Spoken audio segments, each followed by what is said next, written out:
What will the Liberal Ignatieff government do to ensure that our environment is helped?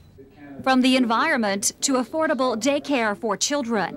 What is their position on the national daycare program which we had set up? Members of a standing room only crowd inside Aurelia's council chambers took turns firing off questions at Michael Ignatieff. Most Liberal supporters wanting to learn where the interim leader stands on issues important to them. He's actually listening to questions and responding without throwing the questions off. That's the kind of response Ignatieff is hoping for in this town hall meeting. It's one of dozens the Liberal leader is holding on a cross-country tour to give Canadians a chance to get to know him and hear what's on their minds.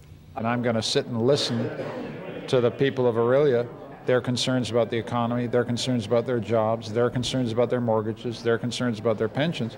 Because if we don't get a good sense of what's on Canadians' minds, we can't do our jobs. This isn't the only stop the interim Liberal leader made today. The first was at a Holiday Inn in Barrie for a closed-door meeting with the Riding Association presidents and local MPs. On the agenda, the upcoming leadership convention and election preparedness. We'll always have to be ready for an election, especially during minority governments. Get ready for an election maybe, but will there be one anytime soon? The Liberals say likely not, especially after they threw their conditional support behind the Conservative budget. We've got some accountability moments at the end of March, early April, in which we're going to be saying, okay, did you measure up on this promise, this promise, this promise? And then we'll look at that report card and see where we go from there.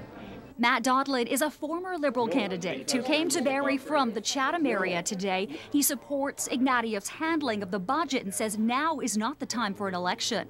Right now is a time to make sure that the money gets out as quickly as possible to be able to ensure that Canadians can weather this economic storm.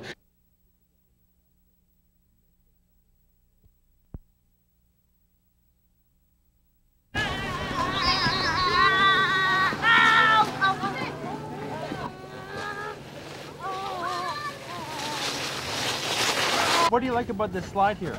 Because I get to go down my belly.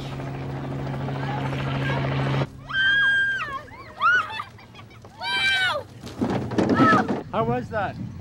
Fun. Yeah, are you going up again? Yeah, maybe.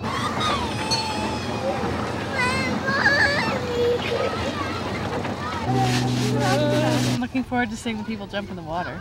That's better than that. 3, 2, 1. Hello, we're from Mexico. This is our first time, and we're very excited about it with the girls, my daughters. 1, 2, 3.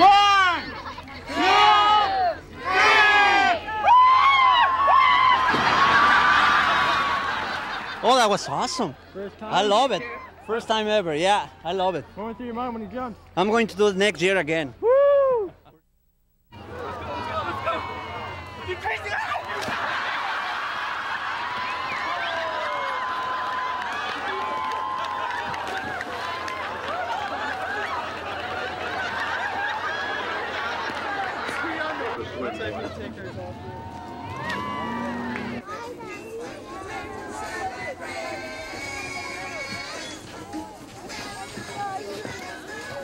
Afraid to come in, it does work afterwards. I'm surprised you actually never mind.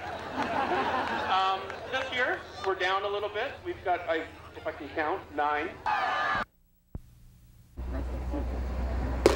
Oh, yeah! Oh, yeah! Get the first! Buddy?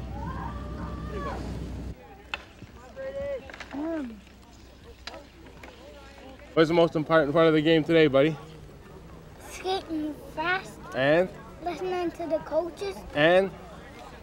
Shooting the puck. And what do we have out there? Yeah, having fun. Good boy.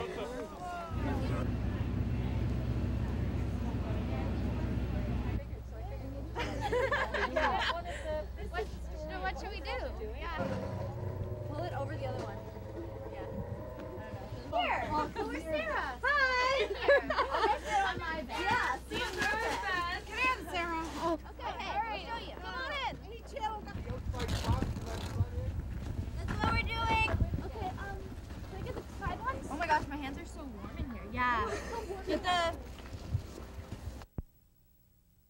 Carol McMillan has a lot of trees on her Barrie property, and over the years has had many more fall down during windstorms. Tonight, she's still watching things very closely. We're keeping an eye on the oak tree out the front, which is over a century, and the birches. This playground in Toronto's High Park is a perfect example of what can happen to old rotting trees. An oak tree covers what is left of the playground after it came crashing down, injuring 2 people.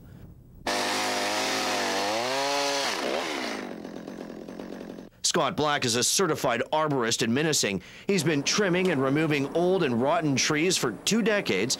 He says there are a few things all property owners should look for when examining a troubled tree. From ground level, what they should be looking for is the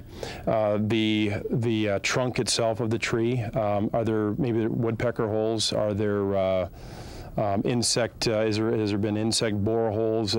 Is part of the tree uprooted? Those kinds of things. Decay. Black says there are other issues when it comes to bad trees. He says all homeowners need to be aware of what's around them too. Have a look at where their trees are located on the property, what's beneath them, things that are around them. If there's a pool around, if there's fences, buildings, cars, those kinds of things, that's what they need to be looking for. Black and other arborists we spoke with today say age and strong storms put many trees in jeopardy. And we've seen our share of downed trees in our area, and they often end up causing a lot of damage, like this one in Georgina last month. As for Carol McMillan, she says the oak tree incident in Toronto has reminded her to stay on top of things. Rob Cooper, A News.